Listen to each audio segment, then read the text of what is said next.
So we now move to chapter 8 for module 2, where we'll be understanding the difference between listening and hearing, and what is the major difference between listening and hearing, the types of listening, and what are the barriers that again act as obstacles when there is a whole concept of listening.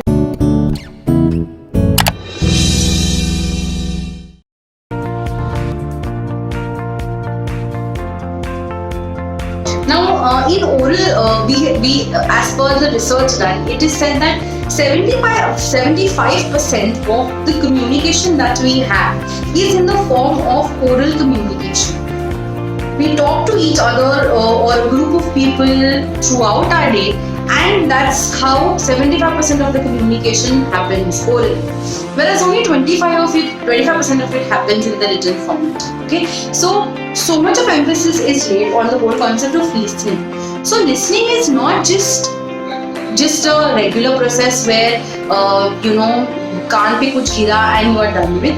It's a whole important process where you are using your senses to comprehend what is happening, and according to it retaining a part of it, most part of it as much as possible, and then giving the right kind of feedback that's required in terms of a response for whatever you have heard. So first, let's understand what is the difference between listening and hearing.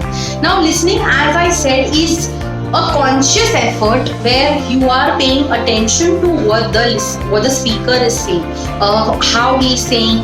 You are using your ears, you are using it is a physical activity. So you're using your ears to listen to what the person is saying. You're using your emotional aspect.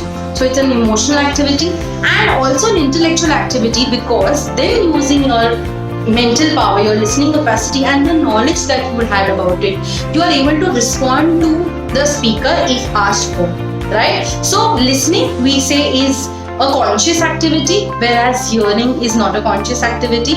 It just happens. Here, it is more of a physical, emotional and intellectual activity, whereas hearing, from the point of view of just words falling on your ears, is just a physical activity because you're just using your ears to it.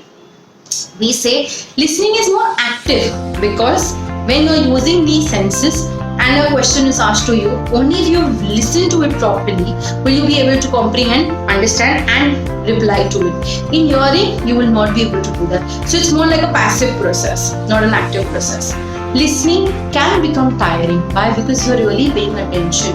You're trying to remember as much as what has fallen onto your ears. Whereas hearing is not at all tiring because no efforts are being taken for the same. Right? This is listening is more higher in terms of the status, whereas hearing is lower in terms of a status, because it's just, again, as I keep repeating the same thing again and again, that they're just words that are falling on your ears. Right? This is a permanent kind of an activity. This is a temporary activity. You may not really retain much of what's falling on the ears, right? So by and large, we understand that listening is a most important activity, and we may use hearing and listening synonyms, I mean alternately at point in time, but there is a difference between the two, right? Now let's move forward. In continuation to listening, now let's move to one small concept where we understand the 5-step process in terms of listening. So the very first step in listening is with regards to receiving.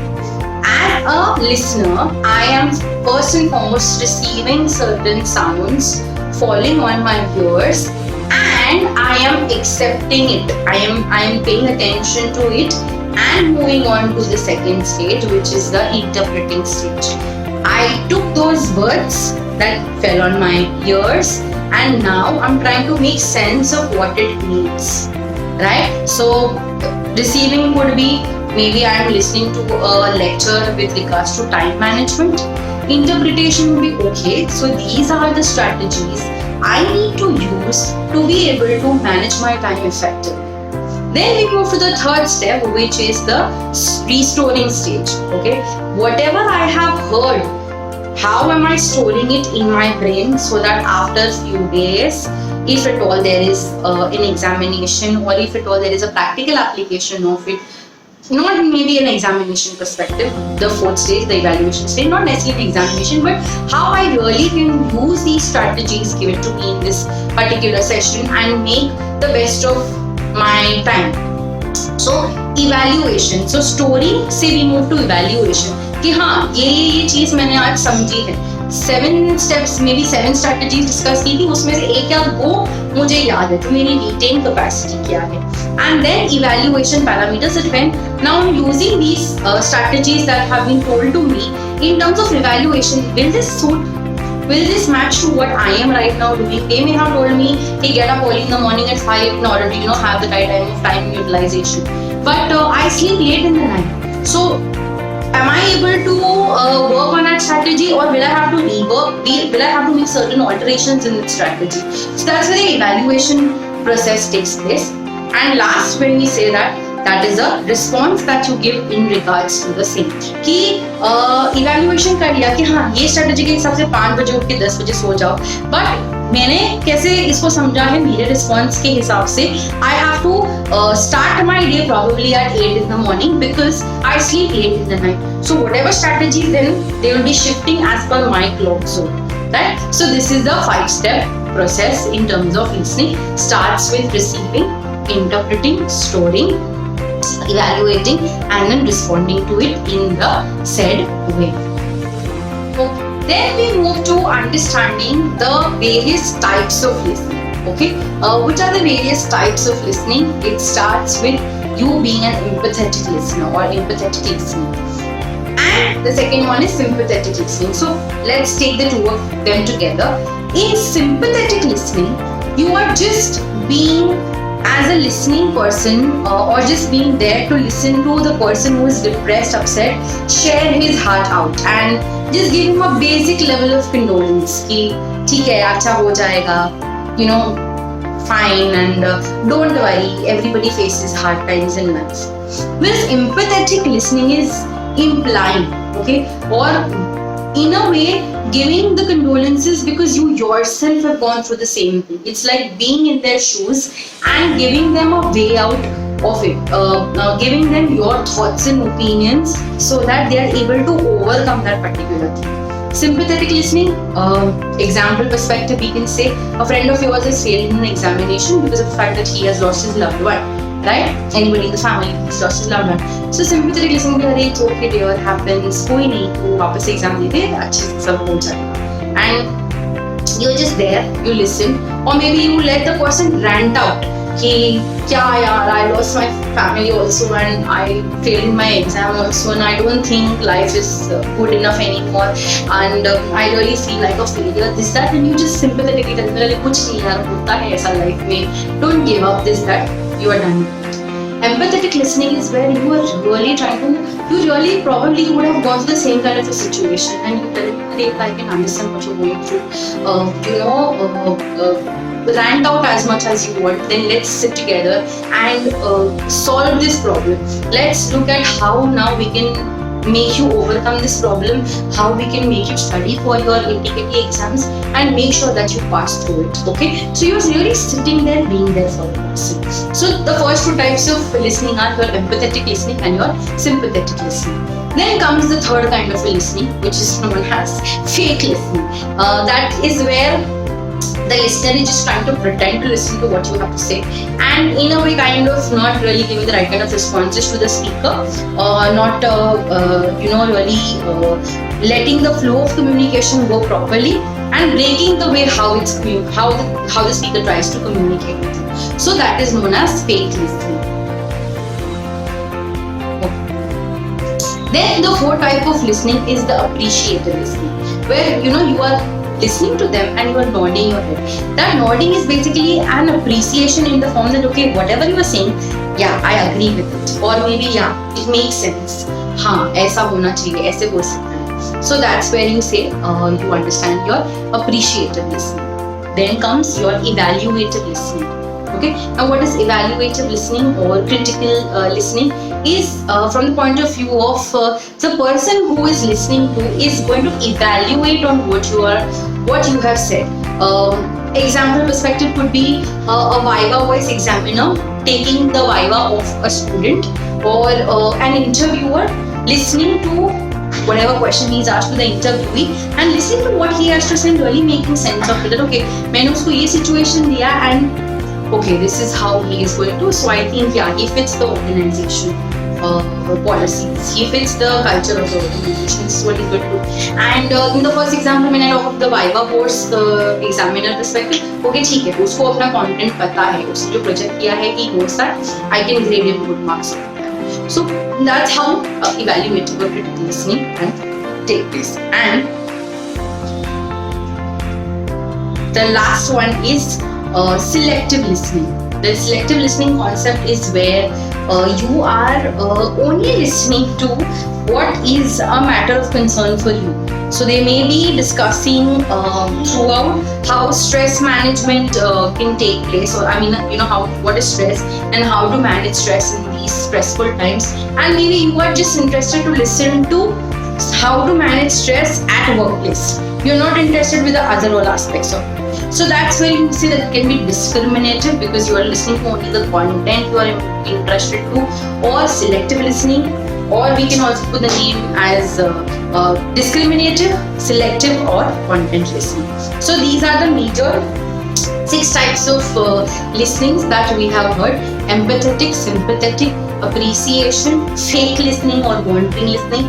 Then we have discriminative, selective, or content listening, and then the last one is evaluative critical listening. So we move to the last part of this chapter where we'll be understanding the various barriers to listening. What acts as a barrier to listening?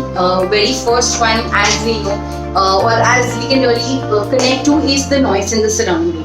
Any kind of noise that distracts the listener can act as a barrier to listening. The second is your physical conditions, whether it be from the speaker perspective or the listener perspective.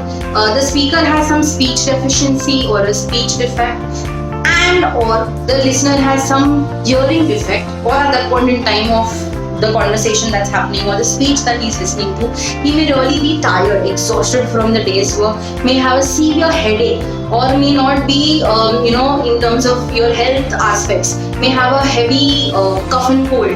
So his attention is probably towards the health issue that he's facing, and that acts as a mental health defect in terms of barrier to listening. Then the third kind of barrier that acts as a listening barrier is with regards to your wandering attention. Apparently speaking, the average speed of how a person talks is approximately 120 to 130 words per minute. And in more of a formal speech, it comes down to somewhere like of 100 words. So this is how the speaker's words per minute will fall. And as for the research, the listener hears it or listens to it 3 times faster. So maybe when there is a gap in what the speaker is saying and listener is saying because of the number of words spoken per minute, there can be some sort of attention span issue with the listener, and then his attention may start wandering here and there.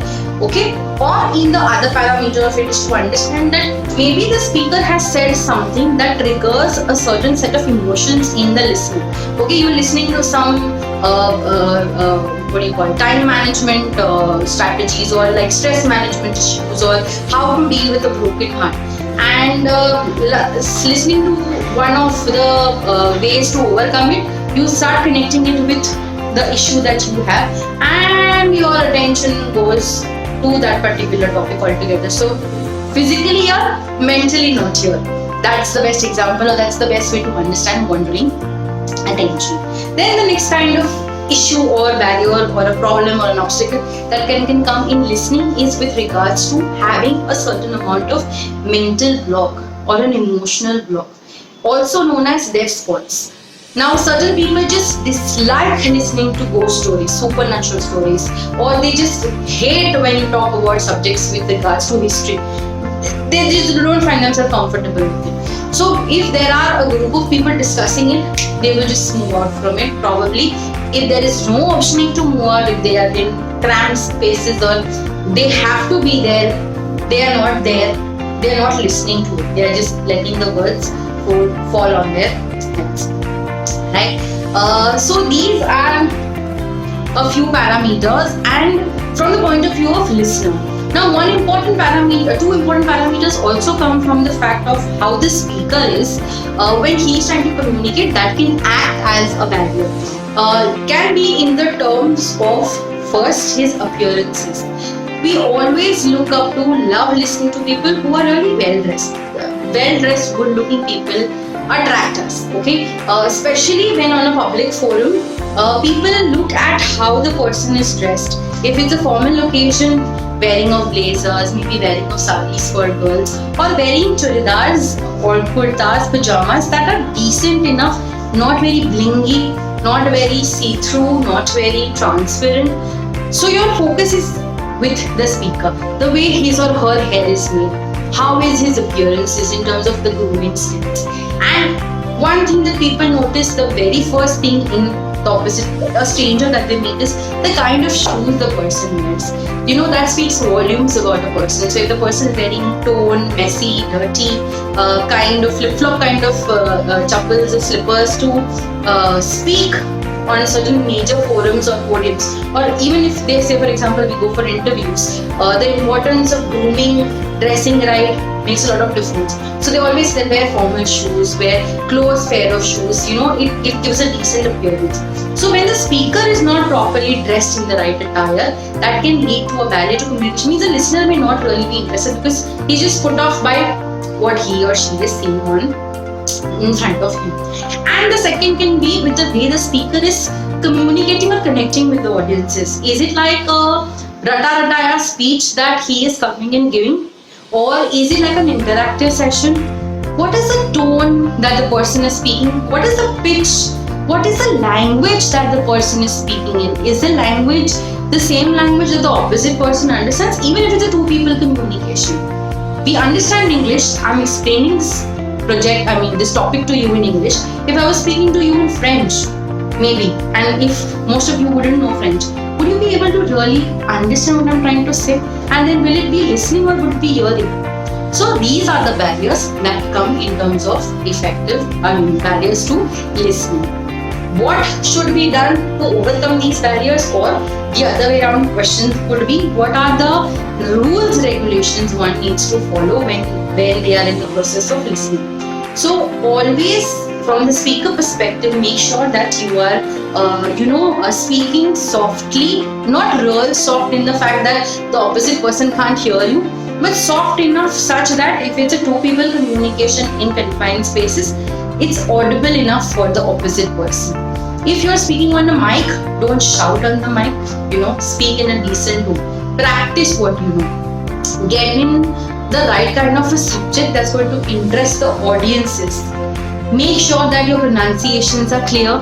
Make sure there are no ers and hers and buts and ifs and such kind of in your speech. Make sure that you know your audiences well enough. Is it a young set of audience? Is it an oldie set of an audience? Is it the working class? Is it the male? Is it the female? So based on that, you would know how to make your pitch right. You'll be able to connect instantly with your audiences. Wear good dressings in terms of the fact that when you are on stage, when you're in front of people, when you try to present yourself, you are appealing in terms of your physical appearances. With the right kind of colors that suit you, with the right kind of hair done, with the right kind of jewelry, accessories that are required, with the right kind of footwear that's necessary. Not overdoing your perfume also can put off people, right? So these things from the speaker perspective. Things from the listener perspective would be that really be there if you really are interested in a particular topic, in a particular speech that's being given. Okay, if it is a situation where you really have no choice over being or not being, but it's like a meet, make sure that you are really not doing a lot of fake listening or pretend listening. Really try to comprehend with what they're saying and try to retain as much as possible, because maybe that point in time it may look like it's a waste of time or a waste of what you are hearing. Someday, sometime it can be used. Don't just fall flat on the appearances. Sometimes appearances can be deceptive.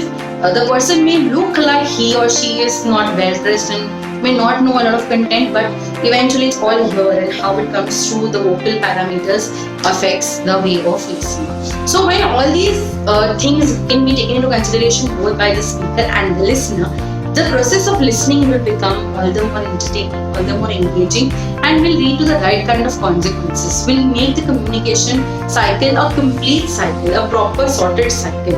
Sender, receiver, feedback, proper, done. With this, we finish the chapter of listening and learning, and we move to the next chapter. Thank you.